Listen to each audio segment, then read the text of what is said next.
This is an excerpt slightly altered from The Great Santini by Pat Conroy, one of my top favorite books ever. Ben put his nose into the leather sleeve and breathed in rich memories of his own life. He could remember burrowing his head into his father's jacket when he was a child, in the days when he was allowed to hug and caress his father, in the days before his father declared it inappropriate. The sons of Marines all came to a day when their fathers moved away from their embrace. The men of the flight jacket, the strong fathers. Ben could see them all coming through the door of his home, his scores of homes, the men who played such a large role in his life. He could see them in their leather flight jackets, their dark mantles, having just come down from doing things smaller, punier men could never do. Fly faster than any birds, set an army on fire, or reduce a city of 1 million people to dust and memory. And it was dust and memory that had been now, as they rode past the gate at the entryway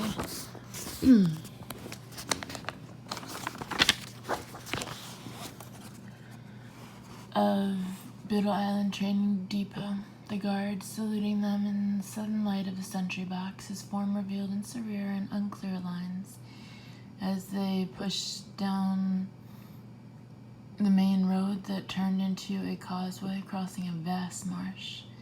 The marsh stretched for miles on either side of the road with an ominous symmetry. A man escaping from Biddle Island would do better to try his luck with the river, the tides, and the sharks than to test the quiet, susurrant heart of the marsh. Though the marsh had a look of lush maternity, Toomer had taught Ben that the marsh was a monster. The tall grasses were green razors that could section a man's flesh into an infinite number of fine, almost invisible slices. The oyster beds that lay hidden in the marsh could cut like axes. But, worst of all, a man could get lost in the marsh, lose all sense of direction, and wander aimlessly in circles, being sucked in by the mud and maddened by the sameness of the earth, no matter which way he turned. Ben wondered how many young boys from New England or the Midwest had escaped from their barracks in a fever of desperation and tried to cross the marsh on foot, or how many had come to the river's edge, seen the lights of Ravenel blinking across the river, and had begun the long swim, until too late they realized that no swimmer could fight the power of the moon, this recall of water by oceans, and had let the water take them toward the black, roiled whitecaps along the lips of Prince Ashley Island, where they died soundlessly, far from the eyes of the drill instructors, safe from the mayhem of Barracks. He did not know. He felt the jacket again and knew he wore a part of his father. They parked in the shadows of a live oak directly in front of B Barracks. Beside them, a parade ground stretched for 2 miles until it stopped at a cluster of buildings that Ben could barely identify as the PX and commissary. Bull extinguished his light, lit a cigarette, passed it to Ben, lit one for himself, and began to smoke in silence. "I don't smoke, Dad," Ben said. "Shh, not so loud."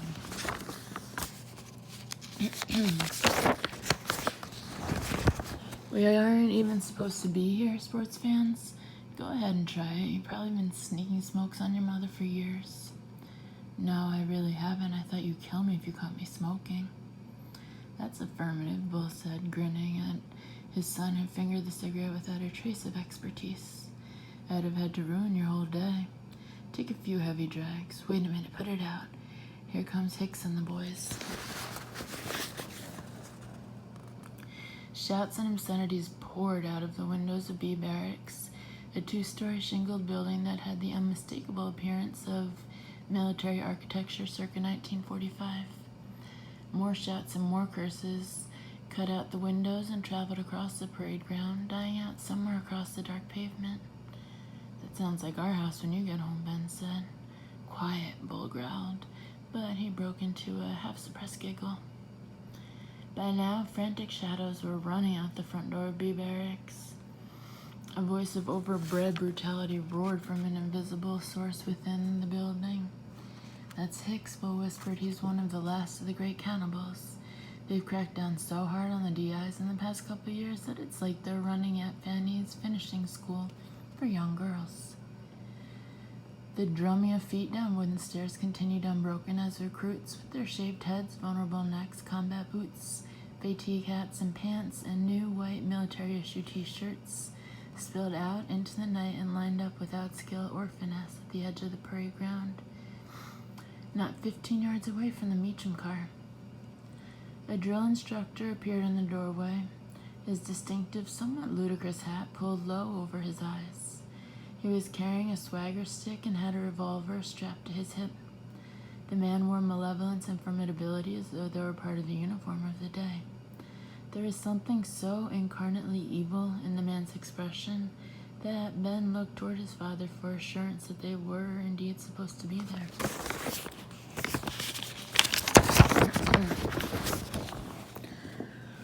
Sergeant Hicks seemed to be laid out in squares, as though he were constructed of cinder blocks. There was a hardness to his body that made his uniform appear to be little more than a paint job. He walked as if each step he took was driving a hated enemy toward a precipice. "Can you hear me, turds?" Sergeant Hicks said in a malefic whisper that seemed to hiss out of his bowels. "Yes, Sergeant," the recruit screamed as one. "That's good, turds, 'cause I want you to hear me real good this morning." Then Sergeant Hicks began to address the platoon. To Ben, his father's voice was the most fearsome he had ever heard, could inspire the most panic per decibel.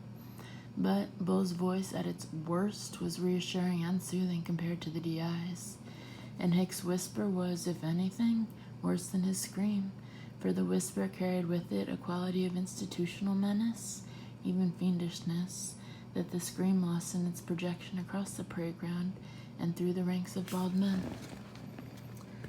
"You turds probably heard about the Pennant Creek incident before you joined the Corps," the DI barked. "That was the event in which an overanxious DI drowned a couple of turds in a forced march. They ran that DI out of the Corps, but I just want to let you maggots know that I personally feel they should have given that sergeant the Congressional Medal of Honor. Any DI who drowns a couple of turds who would further fuck up the U.S. Marine Corps is a man who deserves the highest honor this country can bestow. Do you maggots agree with me?" "Yes, Sergeant." "That's good, turds, because I'm going to take you for a hike across that same creek, only I'm going to make you tie anvils and boulders to your feet right before we cross. I'm gonna sink every goddamn one of you turds, because this sergeant ain't gonna leave no witnesses. Do I make myself clear, turds?" Someone in the platoon coughed loudly. Sergeant Hicks stepped back.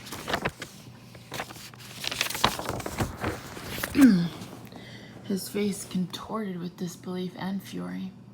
He began to slap the swagger stick into the open palm of his left hand again and again. It was the only sound Ben could hear. The platoon was motionless, soundless. They waited for the DI's wrath to descend upon them collectively in a truculent visitation, as though the whole platoon had sneezed together. "Which one of you turds coughed?" Hicks asked in a baleful whisper. "I want to know which one of you worthless nits had the brass balls to cough while I was talking." Then the cough came again. Ben heard it and froze. He looked to his father for some sign of affirmation. "I see you, maggot," Hicks screamed. "I see you, maggot. Beat-feet it up here, scumbag. You. Yes, you, scumbag. You beat-feet it up here before I tear your fucking legs from your putrid body." The third man in the fourth rank ran to the front of the platoon and stood trembling at attention before Sergeant Hicks. Circling the man, Hicks began muttering and shaking his head, saying, "What am I going to do, turds? I try to be fair. I try to do my best to produce the best goddamn Marines in the Corps.